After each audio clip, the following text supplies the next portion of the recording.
はい、こんにちは、やすさんです。こちらの動画では、リップルや SEC 関連の最新情報について共有の方をしていきたいと思います。海外の方から情報の方を精査してまとめておりますので、ぜひですね、最後までご視聴いただければと思います。はい、ではですね、早速解説の方を始めていきたいと思います。リップル社の略式判決結果は9月30日までに判決が出ることになるだろうということで、おなじみのですね、ジョン・ディートーさんがですね、自身のYouTube チャンネルのメディアでですね、クリプトローっていうところを運営してるんですけども、そちらのね、YouTube チャンネルでですね、動画の方、共有の方ありましたので、そちらの内容をですね、共有の方をしていきたいと思います。なぜですね、9月30日までに、判決が出るのかと考えているのかということについてもですね、言及の方されております。で、裁判官はリストに乗りたくない、従って9月30日ということで、内容の方ですね、説明していきたいと思います。で、ツイッターの投稿がありましたので、そちらがね、こちらで投稿されております。で、その動画で、こちらの方で、共有の方されてます。After the Daubert decision, well, that would put us to September 6th. All right. So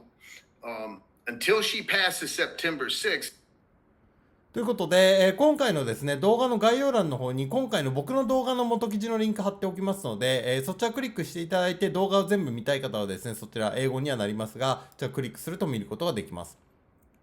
で、要約のまとめとしましては、1つ目、LBRY 社は3分の1、リップル社は全部を争っているということで、LBRY 社もですね、同じくリップルとね、同じように SEC から訴えられて、すでに略式判決の方は終了してるんですけども、LBRY 社はね、後から、リップルより後からね、訴訟の方をされたんですけど、なんで終わってるんですかっていうと、そもそもそのハワイテストについて3分の1の部分しかですね、争っていなかったと、LBRY 社は。しかし、リップルに関してはその全て、3分の3全部を争っている形になっているという説明をされています。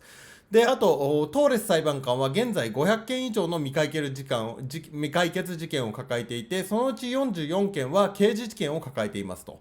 で、過去の判決から平均すると6月の直前、6ヶ月後だった場合もあり、その場合9月になりますということですね、判決の方がね。で、この訴訟は彼女がこれまで担当したどの訴訟よりも判決までに非常に時間がかかっていると。で、あと、彼女が SEC に全面的に有利な判決を下せば、リップルは準備万端であると。上訴についてですね。で、あと9月31日は略式裁判の申し立てが6ヶ月以上継続中であることを報告しなければならない。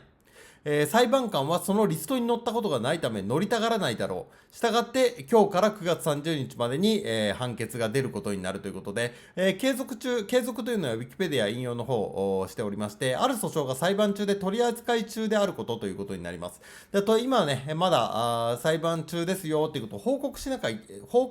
きゃいけないんですかね。6ヶ月経つと、ちょっと法律の方は詳しくないんですけども、だからそのね、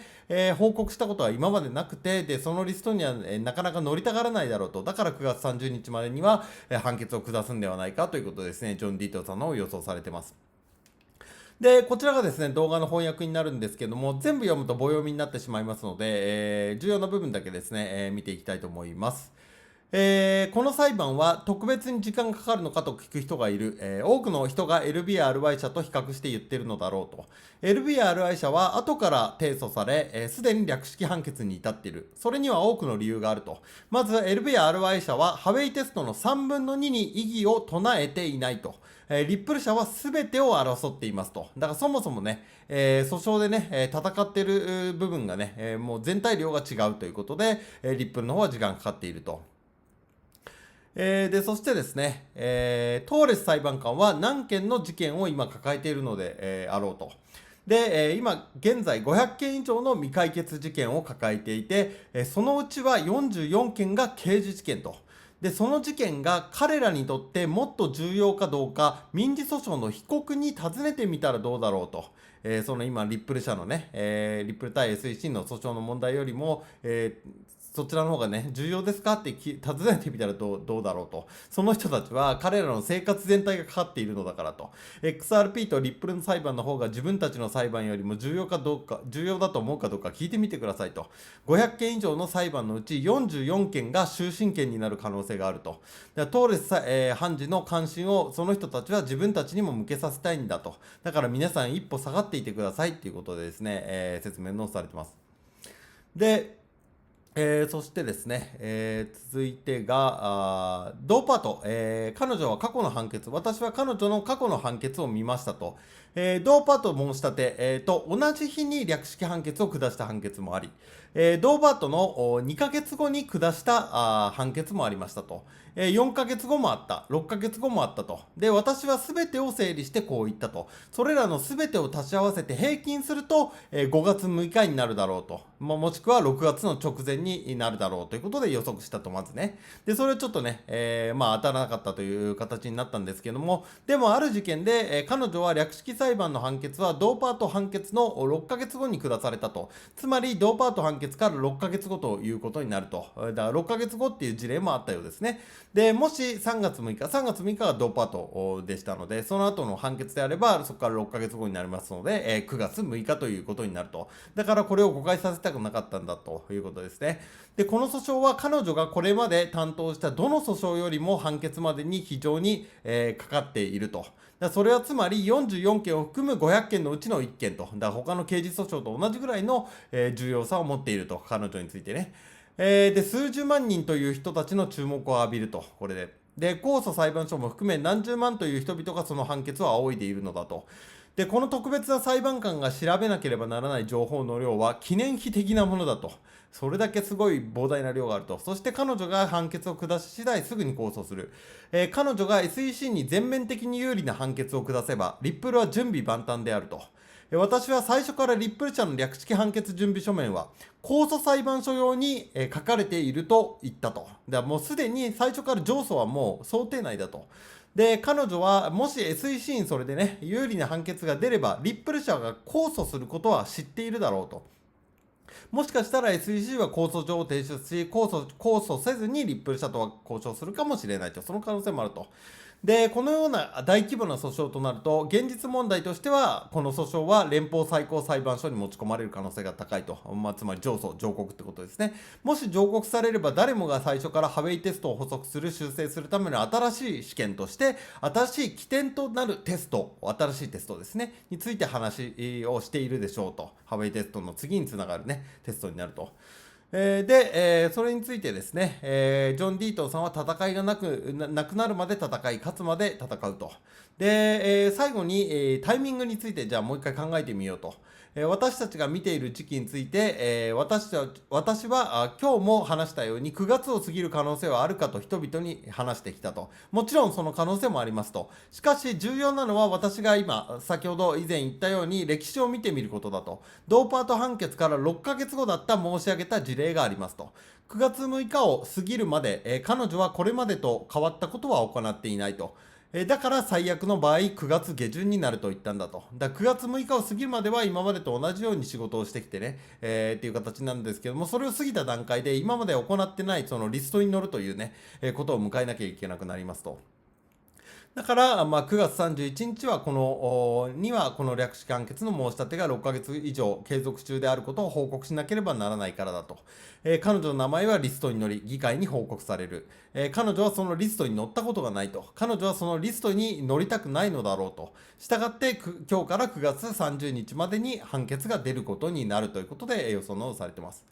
で、もどかしいが、それは決して悪いことを指しているわけでも、不吉なことを指しているわけでもないと、もう少しだ、また来週ということですね、動画の方をくくって、おります。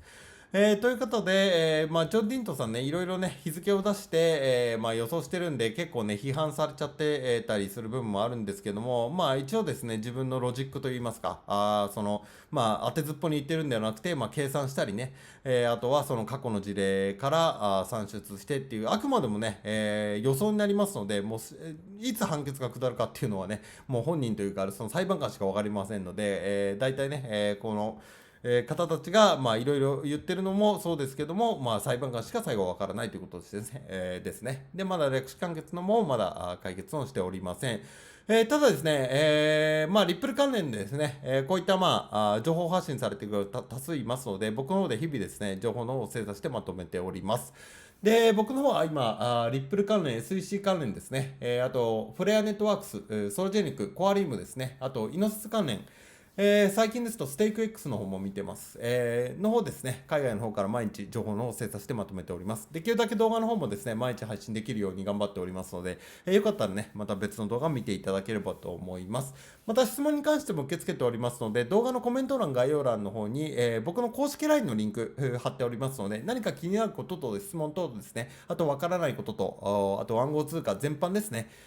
何か気になることとございましたら、そちらからご連絡いただきましたら、すぐに僕の方でご対応させていただきますので、よろしくお願いいたします。はい、ここからはですね、宣伝になってしまいますが、限定公開安さん流ハイブリッド資産運用ということで、今仮想通貨で2万円の元手に10ヶ月で500倍の1000万円突破、現在専門知識経験不要の不労所得スターシステムを開発して、月利 20% 以上で資産爆増中、0から30万円稼ぐ秘密の裏技、爆発的に増やす自動売買システム、500倍に資産を増やすとメソッドですね。こちら僕の公式 LINE の方に登録してくださった方に、漏れなくすべて無料でプレゼントしております。動画のね、概要欄、コメント欄にも LINEの登録リンク追加しておりますし、あとはね、元記事の一番下スクロールしていただいて、プレゼントの受け取りですね、クリックしていただけますと、LINE の友達追加の画面に入りますので、そちらからね、